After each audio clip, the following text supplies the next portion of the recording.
सत्यनारायण भगवान की जय। लक्ष्मी नारायण भगवान की जय।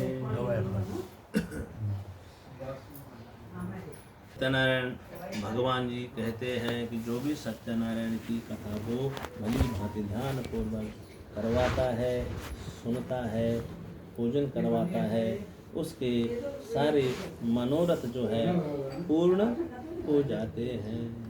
वही सत्यनारायण भगवान की जय। कहते हैं कि सत्यम परम धीमहि। हे प्रभु, हमें सत्य मार्ग की ओर ले जाइए। असतो मां सद्गमय, तमसो मां ज्योतिर्गमय, मृत्युर्मार्ग अमृत्युर्गमय। हमें जो है असत्य के मार्ग से सत्य की ओर ले जाइए, हमें जो है अंधेरे से उजाले की ओर ले जाइए और हमें मोक्ष की ओर ले जाइए। ऐसे में सक्षम कौन है? भगवान सत्यनारायण ही हैं। और एक कलयुग के जो है प्रधान देवता कौन है? भगवान नारायण ही हैं। हमारी ना चाहते हुए भी हम जिसमें भगवान की पूजा करते हैं वो हमारी ना चाहते हुए भी किसकी अर्पण हो जाती है? भगवान नारायण की अर्पण हो जाती है। अब देखो कथा एक बहुत बड़ा माध्यम है हमें मर्यादा में रहने के लिए, अच्छे संस्कारों को सीखने के लिए, अच्छी बातें करने के लिए, मतलब ये कि शास्त्रों को अपनाने के लिए हमें क्या करना पड़ता है? एक भगवान का ये जो है माध्यम ही नहीं है। हमारे अंतर आत्मा में भी कौन बसते हैं? भगवान बसते हैं। मन ही देवता मन ही ईश्वर, मन से बड़ा न कोई। देवता कहाँ है? मन में है और सबके अंदर में है। जो आत्मा है वही तो सत्य है, जो हमें दिखती नहीं।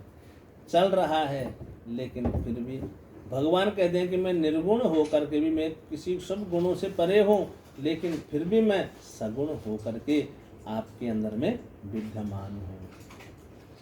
हैं?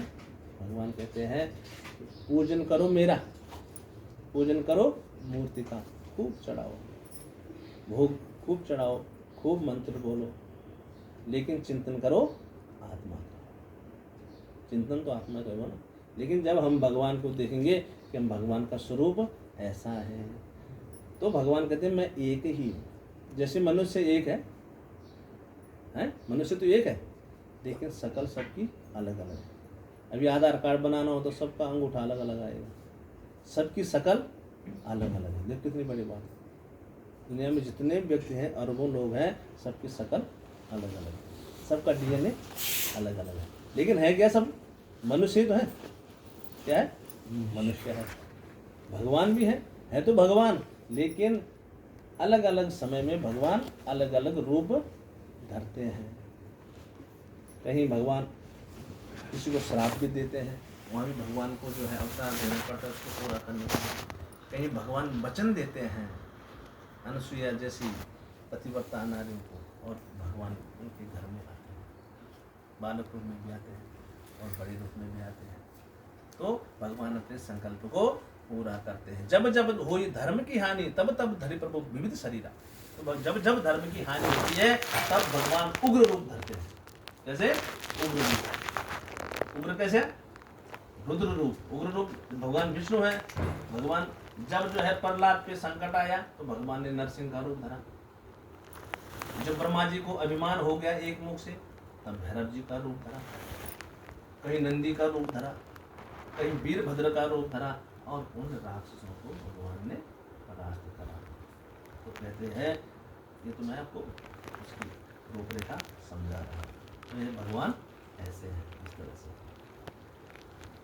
कहते हैं। भगवान सत्यनारायण जी का प्रभाव कितना है? जैसे करोड़ों सूर्य चमक रहे हो, उनका जो प्रकाश है, उनकी जो प्रभा है, उनका जो प्रभाव है ऐसा है कि जितना करोड़ों सूर्य हो, हम एक सूर्य की गर्मी बर्दाश्त नहीं कर पाएंगे। हैं? हम लोग कहते हमारे ऊपर देवता आ गया। देवता मन का भाव है कि कितनी चिंगारी से एक कुछ देर के लिए आता है, पूरा देवता किसी पे आ जाए तो भस्म हो जाए। भगवान कह रहे हैं तो मैं इतना प्रभाव है मेरा, लेकिन जो मानता है उसी पर आता है। ठीक है? एक मन के भाव है। जो नहीं मानता उसमें कुछ नहीं होता। और ये तो हमारे हिंदुस्तान की विशेषता है। हमारा हिंदुस्तान इसीलिए जो है विश्व गुरु है, धर्म गुरु है और महान है, क्योंकि हमारे यहाँ अलग अलग प्रकार विविध संस्कृति होने के बाद भी हम एकता में बंधे हुए हैं। अगर हमारे गांव में जागर नहीं होते, जागर लगाते हैं, ढोल दमाव नहीं बजते, हुड़का नहीं बजता, हम उसको अपने त्योहारों को फॉलो नहीं करते, अपने त्योहारों को, अपनी शादी विवाह को अच्छे से तरीके से मनाते हैं, यज्ञ संस्कार करते हैं, 16 संस्कार करते हैं, ये तो हमारी रीति है और इसको दुनिया फॉलो करती है। इस शांति के प्रतीक हैं और इसमें आत्म को शांति देने वाला, आनंद देने वाली चीज़ें हमारे भारत में हैं। जब तक ये चीज़ जीवित है हमारे पहाड़ों में कहीं भी, तब तक हमारा क्षेत्र भी जीवित है। तो कहते हैं कि अपने हाथ में शंख चक्र गदा धारण किए हुए हैं। एक तरफ पृथ्वी देवी बैठी हुई है भगवान की पत्नी, एक तरफ जो है लक्ष्मी देवी बैठी हुई है और सुंदर कानों में मोती से जड़ा हुआ जो है छोटे छोटे कुंडल भगवान ने पहन रखे हैं, हार पहन रखा है, कस्तूरी का तिलक लगा हुआ है। ऐसे भगवान पीताम्बरधारी भगवान सत्यनारायण जी का हम ध्यान करते हैं, ध्यानते पुष्पम समर्पयामि। अब क्या होता है कि आप कहीं भी जाएंगे, कोई भी कथा सुनेंगे, तो किसी भी भागवत की कथा हो या कोई भी कथा हो, उसमें सबसे पहले स्थान आता है अगर तीर्थों में, तो किसका आता है? नैमिषारण्य तीर्थ का। नैमिषारण्य वो तीर्थ है सीतापुर में, नैमिषारण्य के तीर्थ में। वहाँ पर जितने भी ऋषि मुनियों ने तपस्या की है उनको वरदान मिला और उनको मोक्ष की प्राप्ति हुई, उनका कल्याण हुआ। ऐसे ही नैमिषारण्य के व्यास जी कहते हैं कि एक बार नैमिषारण्य के तीर्थ में सभी ऋषि मुनि, जितने भी अलग अलग गोत्र के अलग अलग ऋषि मुनि थे, सभी ऋषि मुनि मिलाकर के 88,000 ऋषि मुनि उस नैमिषारण्य के तीर्थ में एकत्रित हुए। उन्होंने मंडप बनाया और उनमें से सूत जी को न्योता भेजा गया। सूत जी जो है उम्र का उनका कोई पता नहीं था कितने उम्र के हैं, लेकिन सूत जी बहुत बड़े विद्वान थे, सभी ऋषियों में विद्वान थे और उनको जो है व्यासपीठ पर आसीन करा, व्यासपीठ पर बैठाया और व्यास जी कह रहे हैं कि कथा को, ठीक है? तो संस्कृत में भी पढ़ दीजिए। कर रहा हूँ ठीक है जी। तो एक इस प्रकार से जो है तो कहते हैं कि व्यासो उवाचा, व्यास कह रहे हैं एकदा नैमिषारण्ये तीर्थे ऋषय शौनकादया पप्रचुर्मुनया सर्वे सूतम पौराणिकम खलु। ये व्यास जी, सूत जी से अपना मनोरथ पूरा होता है वह हमें समझाए। तो सूत जी क्या कह रहे हैं? सूत जी कह रहे हैं कि नारद नैव संपृष्टो भगवान कमलापति सुवर्षयेयतेवाह तशृणुध्वं समाहिताः। सूत जी कह रहे हैं कि ऋषि मुनियों, बहुत अच्छा प्रश्न आपने पूछा है। मैं आपको बताता हूँ कि एक बार जो है नारद जी भी तीनों लोकों में घूमते हुए, भ्रमण करते हुए इस मृत्यु लोक में आए। यहाँ पर देखा नारद जी ने कि जितने भी प्राणी हैं अपने महादुखों से परेशान हैं।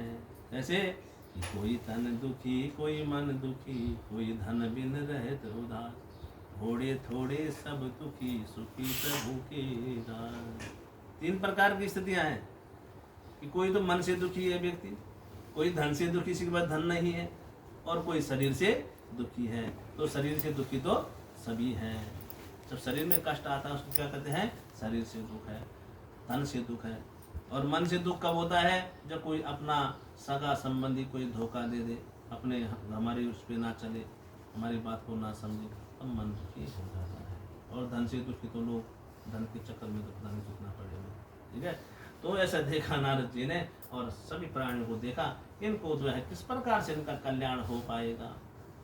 तो कहने का मतलब ये है कि यहाँ पर यह है पूरी जो सत्यनारायण के जो 5 अध्याय में जो कथा है कि व्यक्ति को एक तो अभिमान नहीं होना चाहिए। आगे कथाओं में यही लिखा हो, अभिमान हमेशा नाश का प्रतीक होता है। अहम नहीं होना चाहिए, घमंड नहीं होना चाहिए। शरीर का भी घमंड नहीं होना चाहिए, कपड़े का भी घमंड नहीं होना चाहिए, ज्ञान का भी घमंड नहीं होना चाहिए, क्योंकि भगवान सबके घमंड को तोड़ देते हैं। अच्छा कपड़ा होना चाहिए, अच्छी गाड़ी होनी चाहिए, सब कुछ होना चाहिए, धन होना चाहिए, पैसा होना चाहिए, लेकिन परमार्थ भी होना चाहिए साथ में, है ना, भगवान का चिंतन भी होना चाहिए। क्योंकि लक्ष्मी और सरस्वती हमेशा एक साथ नहीं रह सकती, लेकिन उनको रखना पड़ता है, कंट्रोल करके रखना पड़ता है। ज्ञान, जब ज्ञान होगा, बुद्धि विवेक होगी, तभी जो है सब कुछ संभव है। कह रहे हैं कि नारद जी कहाँ जा रहे हैं, यहाँ पे देखा कि सब परेशान हैं और भगवान विष्णु लोक को चली गई। वहाँ पर क्या देखा, ततो दृष्टवा जनान सर्वान् नाना कलेशमन्वितान् नानायुरसोत्पन्नान् क्लेशमानान् स्वकर्मभिः। जब भगवान गए भगवान विष्णु के पास और प्रणाम किया भगवान विष्णु को, आशीर्वाद दिया भगवान नारायण ने और कहा कि हे नारद, आज आप किस उद्देश्य से यहाँ पर इस लोक में आए हैं। तो नारद ने कहा कि प्रभु, नाना कलेशों से सभी व्यक्ति परेशान हैं, सभी प्राणी परेशान हैं, उनका दुख किस प्रकार से दूर होगा। तत्र नारायणम देवम शुक्लवर्णम चतुर्भुजम, वहाँ पर जो है श्वेत वर्ण वाले 4 भुजाओं वाले देवताओं की भी देवता जो है भगवान वहाँ पर शंख चक्र गदा धारण किए बैठे हुए हैं। भगवान से कह रहे हैं नारद जी, हे प्रभु, आप अत्यंत शक्ति से परे हैं, मन तथा वाणी से मैं आपका गुणगान नहीं कर सकता हूँ। मेरे में इतनी हिम्मत नहीं है कि मैं जो है आपको गुणगान कर सकता हूँ। सरस्वती माता भी आपका पूरा गुणगान करने में सक्षम नहीं है। हे प्रभु, कैसे कि आदि मध्यानंती हनाय निर्गुणाय गुणात्मने। हे प्रभु, आदि भूत और भक्तों के दुखों को नष्ट करने वाले आपके लिए मेरा प्रणाम बदामित है। भगवान ने कहा, हे पुत्र, हे नारद, तुमने जो है संसार के ऊपर कृपा करने की इच्छा से बहुत उत्तम बात पूछी है। कोई ऐसा नहीं पूछता, लेकिन आप सब में